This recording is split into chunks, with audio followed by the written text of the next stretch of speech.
Yan guys, ang dami. Dami pala dito oh. Hala. Ayan oh. Hala, ang dami. Sinong gustong manguha? Ayan ah. Kita nyo yung itim-itim? Blueberry yan guys. Wild blueberry. Ha? Oh, ang dami. Hanggang doon sa taas. Napaka-uwi ko naman, exaggerate. Hindi ko nakita kanina kasi dinaanan ko lang. Ang hahaba ng mga kahoy. So, ayan. Hi guys! Welcome back to my channel. So, for today's vlog, ayan, nandito tayo sa kagubatan and maulan na afternoon today. And ang gagawin natin ay pupunta tayo sa kagubatan where I usually nag-hike and tawag nito, naghahanap ng mga wild berries, blueberry, and minsan naghahanap ako doon or nagtingin-tingin ng mga mushroom. So, dati may nakita akong chanterelle mushroom. So, sana ngayon meron tayong makita. So, itry natin tingnan and naka-raincoat pala ako kasi pabugso-bugso yung ulan, biglang uulan. Tapos, ngayon, kunti lang ang ulan, pero mamaya-maya lang, lalakas na naman ang ulan guys. So, andito tayo sa baba ng aming bahay, and yung bahay namin is dyan lang sa taas, dyan sa may mga trees, dyan yung bahay natin. And titingin tayo kung meron tayong makitang mushroom and blueberries. Dati ang daming blueberries dun guys, ang dami kong nakuha. So, mga ilang kilo din yun. Hanggang ngayon, nandyan pa sa freezer. Kasi nakalimutan ko, hindi ko na nagawang, tawag nito, blueberry jam. So, nagdala tayo ng plastic. So, sana may makita tayo. Meron pa palang dito guys, yung cabin lang. So, dito sa unahan, yung kapitbahay namin, hindi sila talagang nakatira dito. Cabin lang nila yan. So, let's go. Sana may makuha tayo. May cabin pala dito guys. Oh, kapitbahay namin. And kung may narinig kayong parang bell, yun yung mga dito, sheep. Mga karnero guys, ng kapitbahay namin. So, ayan, may bundok din dyan oh. Nag-hike din kami dyan ng friend ko minsan. So, merong mga sasakyan dyan guys sa unahan kasi summer ngayon, rainy summer. August pa lang ngayon, pero meron lang kaming siguro mga 25 days na totoong summer yung mainit. So, summer house nila to dito or Ay, may mga doon sheep doon karnero. Doon. So, guys, may bahay pala dyan guys oh. Hindi yan bahay na bahay talaga. Kabina yan guys. Dito din dyan meron silang summer house. Yung mga nakabili dyan, o nakatira dyan ay mga yan sila guys.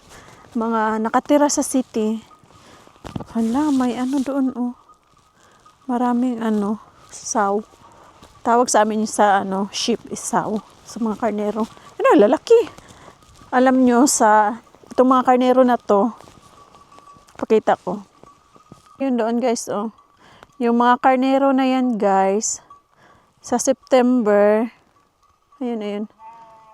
Narinig nyo? Sa September guys, ay kakatayin na yan sila kasi uulamin na yan sa December. Isa yan sa mga traditional meat nila dito ay yung karnero.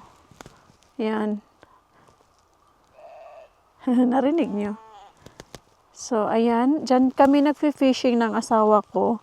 Minsan nakakakuha kami ng 50, 40 na mga isda. Yung isda dyan ay tubig yan dyan guys. Pero yung mga isda dyan, pula ang kanyang meat. Para siyang salmon. Masarap din guys. Mas masarap pa sa salmon and mas mahal pa. Kaso hindi nila ini-export ata. Ang alam ko lang salmon lang yung ini-export ng Norway sa iba't ibang bansa. Pero I think yung oret ang tawag nila ay wala. Wala, hindi sila nag-export. So guys, tingnan natin dito. Kasi dati dito may nakita akong hala, merong kantarel. Hala, ang dami. Ay, parang na siya guys. Try natin akyatin. Ha? Makaakyat kaya ako dyan?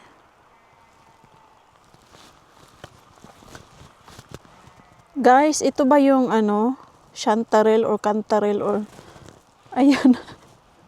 Yan guys, parang tuyo na sila. Pearly, ito ba? Ganito ba? Pero parang tuyo na siya. Pero ang alam ko ito, ay sana. Ayan.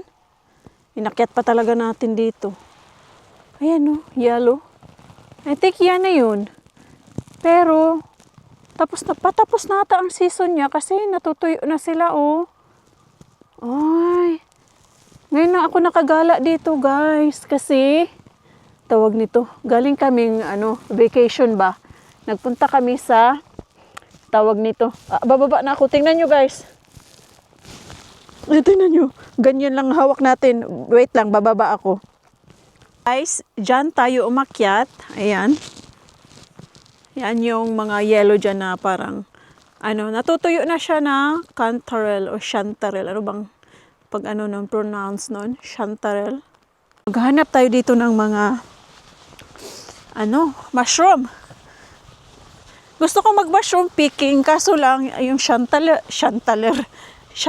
lang yun talaga yung parang alam ko na na mushroom. Pero madaming mushroom dito guys. So, ayan. Ang tagal ko din hindi nakagala dito, no? Sa lahat ng mga neighborhood namin dito, ito yung pinaka gusto ko kasi para tayong nasa twilight. So, baka magtaka kayo bakit ako nakabandana or nakaganito. Kasi nga 13 degrees lang dito at umuulan kaya feels like 10 degrees. So, para lang malapit na mag-winter. So, malamig talaga guys. So, ayan, para tayong nasa twilight na movie. Ayan. Ang ganda dito. So, ito yung favorite place ko sa aming neighborhood. Ang aming kagubatan. So, mahilig po akong mag-walking and alam nyo ba, naka 7 kilometers na ako. Kilometers ba ang tawag nun? Yeah, sa aking pag-walking today. Kasi meron po tayong treadmill.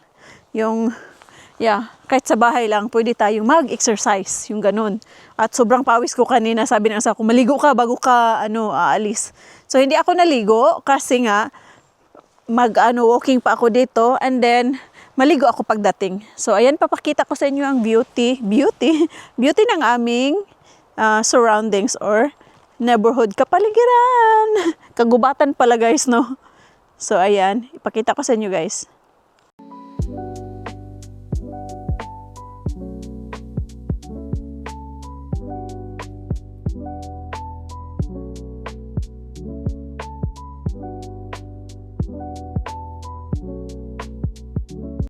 So, merong iba't ibang mushroom dito guys. Papakita ko sa inyo. Gaya na lang nito. Asa na? Iyan. But, I don't know if nakakahilo ba yan or hindi kasi ako magaling sa guys. Sa about mushroom at hindi ako nag-aral. Yung pinsan ko si Pearly nag-aral siya. May libro siya. Kasi mahilig siya mag-mushroom picking. Pero ako, wala kasi akong time din. So, ayan.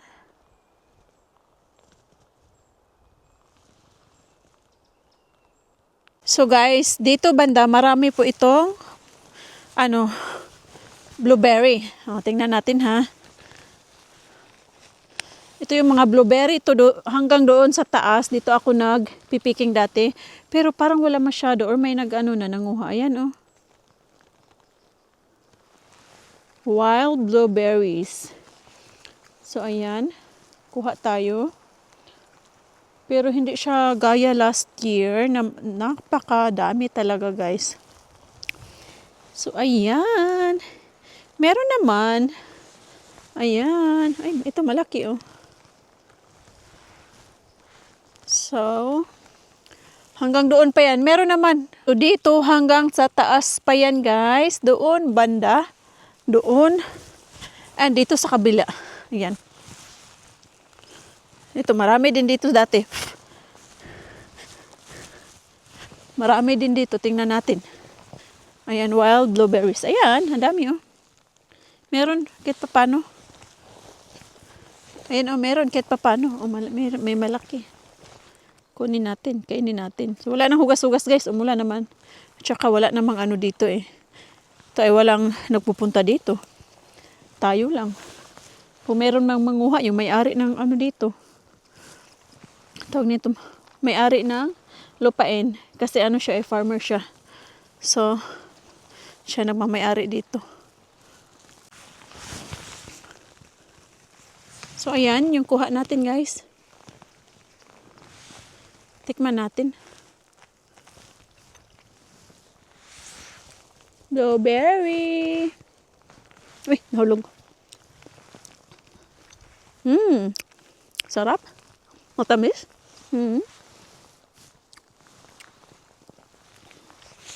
Dami. Kuha kaya tayo. Eh, ano yun? May insect. Flying insect. Flying insect. Kita nyo guys. Ayan oh.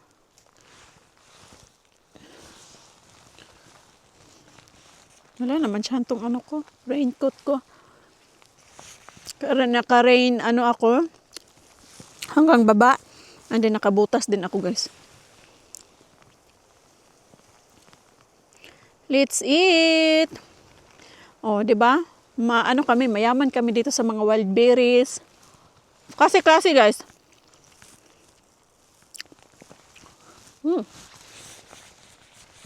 Busog tayo dito. Mag-walking ka lang, mabusog ka na. Libre pa. Saan ka pa? Meron ba ito sa Pilipinas? Wala. O, diba? Ang swerte ko kasi nandito ako sa Norway.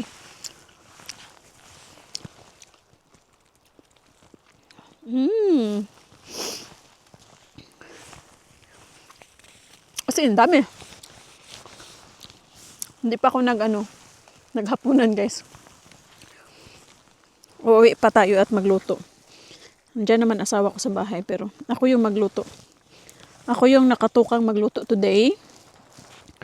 So, tayo magluluto.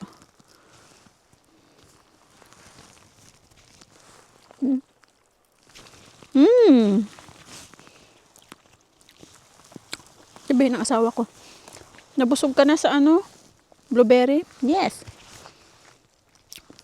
Dapat pala dessert ito guys. Nauna yung dessert kaysa dinner natin.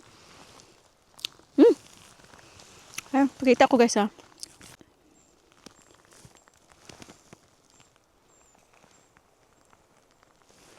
So, siguro kung kayo ang nandito, mangunguha din kayo.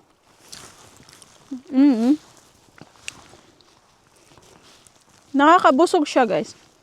In fairness. At super tamis. O diba? Organic.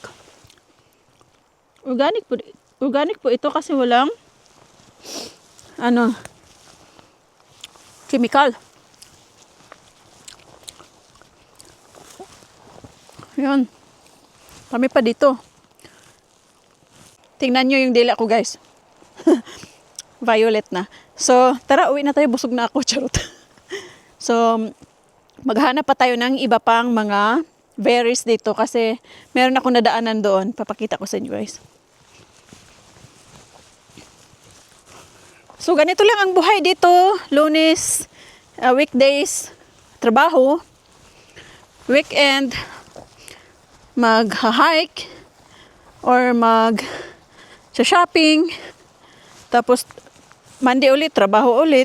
Pero dito sa Norway guys, meron kaming 5 weeks na vacation with pay.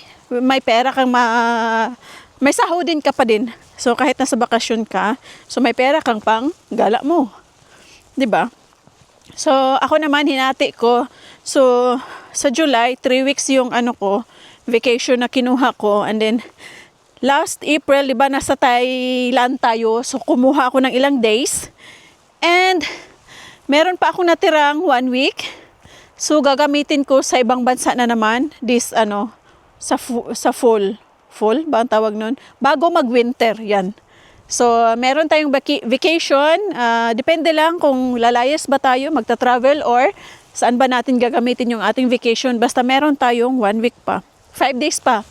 So yeah, and then next year ulit from January to December, meron na naman tayo ulit 5 weeks. And aside from that, meron kami ditong mga long weekend na merong Thursday, Friday na walang work kasi holiday. And of course, nakaka-travel ako kasi Thursday, Friday, Saturday, Sunday. So, Wednesday pa lang ng hapon or Wednesday pa lang aalis na ako. After work siguro, wala akong works pag Wednesday pala kasi may may isang araw akong free today, this year. This year, may isang araw akong walang trabaho. So, yung trabaho ko, Monday, Tuesday, o Thursday, Friday. So, kung may holiday kami kunyari, yung holiday namin nasa Monday and Tuesday, or Monday man lang, so, pwede akong umalis ng Friday, Saturday, Sunday, uwi ng Monday. So, kaya ako nakapag-travel kasi meron kaming ganun dito pag holiday sa amin. Like, next year, may holiday kami kasi yung Easter holiday, yun, meron yan sa amin. And meron pang maraming holiday bago mag-summer. So, kaya nakakagala po tayo doon sa mga may mainit na mga lugar. So, kung may pamasahe lang, gala tayo. So, guys, ang dami. May nakita ako dito, pero hindi ako nagkapag-picking dito. Dito guys, Diyan. Ang dami. Papakita ko, zoom. Guys, ang dami. Dami pala dito, paano aakyat tayo? Aray nako. Akyat tayo. Ang hirap akyatin. Ayan, ang dami. Sinong gustong manguha? Ayan Kita nyo yung itim-itim? Blueberry yan, guys. Wild blueberry. Ang dami. Hanggang doon sa taas. Napaka-uwi ko naman, exaggerate. Hindi ko nakita kanina kasi dinaanan ko lang.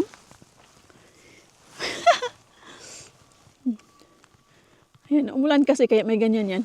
Tubig-tubig. Tatapos lang kasi ng grabing ulan talaga. Yan. Ay naku. Hirap naman umakyat. Yan.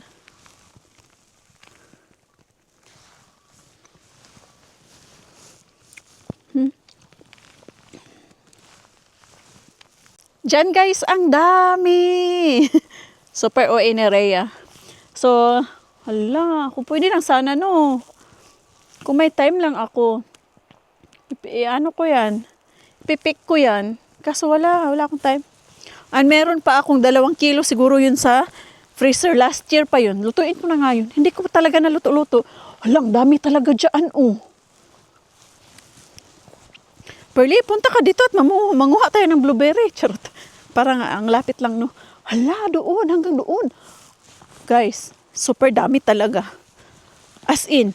Pero, meron pa din tayong blueberry sa malapit sa bahay natin. Titingnan natin mamaya. So, wala akong ibang nakitang mushroom. So guys, meron ako nakitang raspberry. Nasaan na? Ayan, tingnan nyo. Wild din ito guys, kahit saan lang. Ito sa kalsada lang. Ayan, mga kapitbahay namin. So, ayan.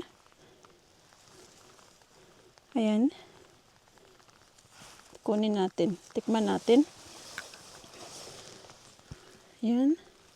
Kaso maliliit siya. Minsan naman malalaki. Ayan. Parang hindi siya magandang tingnan. So, ayan. Maliliit lang siya guys. Kahit saan din ito guys, kahit sa kalsada lang. Meron pa doon sa unahan. So paakyat na tayo sa bahay guys. And ayan. Ayan bahay namin dyan, garahe namin. Ayan dito, meron maraming blueberries. Ayan, super dami. Meron dyan. Kapitbahay namin dyan. O diba? Ayan pa oh. Ang dami oh. Blueberries sa baba ng bahay. And meron din marami sa taas ng bahay. Yan yung camper van natin, oh. Kita nyo, naka-parking dyan. Ito ang mga blueberry. And isa pa guys, ito oh.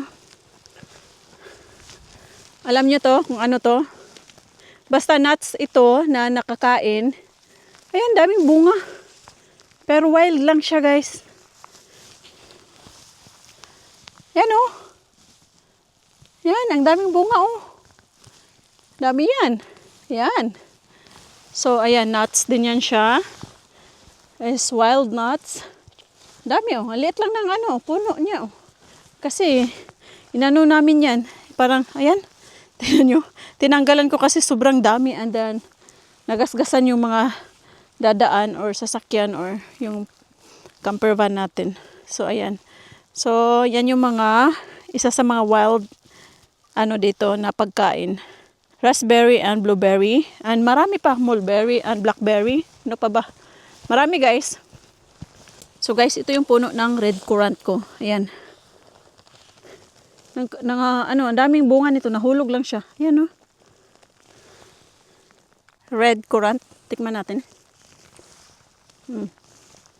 Super hinog na siya pala. Nangahulog lang siya guys kasi hindi ko kinuha. Kasi nga wala kami dito, diba? Tamis. Wala siyang bunga. Kunti na lang. Kasi nga nagkanda hulog-hulog na. Super na siya, super hinog. So andito ako sa baba ng bahay. Ayan yung bahay natin guys. And andito tayo sa baba. And meron tayong gooseberry. Hinog na ata to. Yan. Yan yung mga bunga niya. Bagong tanim ko lang yan. Ayan yung isa. 4 lang sila. Namatay pa yung isa yun. Ay, hindi naman namatay. Pero parang walang bunga. Ito din walang bunga. Pero ito meron. Ayan oh. Kunti lang. Nagkanda hulog-hulog na. Sobrang hinog na yung iba. Kinain na ng ibon. Tingnan nyo. Kinain ng ibon yan. Ayan. Super hinog na kasi. Ayan, gooseberry. Kain. So, ito yung gooseberry, guys. Tingnan natin. Tikman natin. Ayan, matamis. Akala ko maasim. Ayan. Tikim tayo isa pa.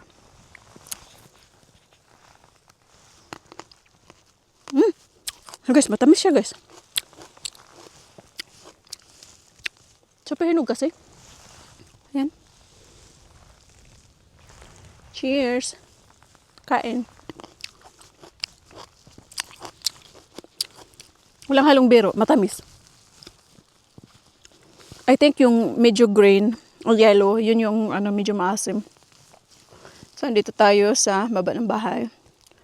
Yan yung camper van natin, oh. So, punta tayo sa taas ng bahay namin. Doon banda. Ayan yung ating camper van. May BMW na sasakyan dyan. And I think that's Ford, yung isa. And yung isa naman ay Porsche. Ayan, BMW, dalawa dyan. So, ayan. Yan yung bahay natin. So, meron din kaming tractor. Ayan. Pag winter, ginagamit yan ni asawa. Pangkuha ng mga snow sa daan. Ayan, pero luma siya guys. Super luma. And, yeah, meron pala kaming ipon na pang natin. Di ba, kahoy. Para sa ating anong tawag niyan? Pangpainit sa bahay. Pero meron din kaming heater guys. Pero mas kusi kasi yan pag meron tayong yung sugnuran ng mga kahoy na yan. So ayan, sa taas to ng bahay namin. And merong blueberry dyan. Ayan. Dito banda. Ayan, inayos na nila tong itong gate dito. Diyan ako nakakuha ng madami din last year. So ayan, blueberry din yan dyan. Walang ibang nangunguha dito kundi ako lang. Pero hindi pa ako nakakuha this year. Kasi nga, gumala tayo. Ayan, yung mga blueberry dyan. And, yeah. Yun lang. Sana may time ako this week para blueberry picking tayo. So guys, dito ko natatapusin ang ating vlog for today's vlog, walking tour vlog. So, yeah, sana nag-enjoy kayo sa ating tour dito sa aming neighborhood, Kagubatan. At, yeah, yun yung mga, natin dito, mga fruits. And meron pala akong, apple tree. Hindi ko napakita, so next time na lang pag malaki na sila kasi late yung summer namin dito sa Norway kasi nga laging umuulan dito. So, late din yung pag-harvest or paglaki ng ating mga apples. So, that's it. So, sana nag-enjoy kayo and don't forget to like, comment, and subscribe. So, thank you guys for the support. Salamat sa inyong suporta guys. Kita-kits for my next vlog. Thank you guys for watching. Bye!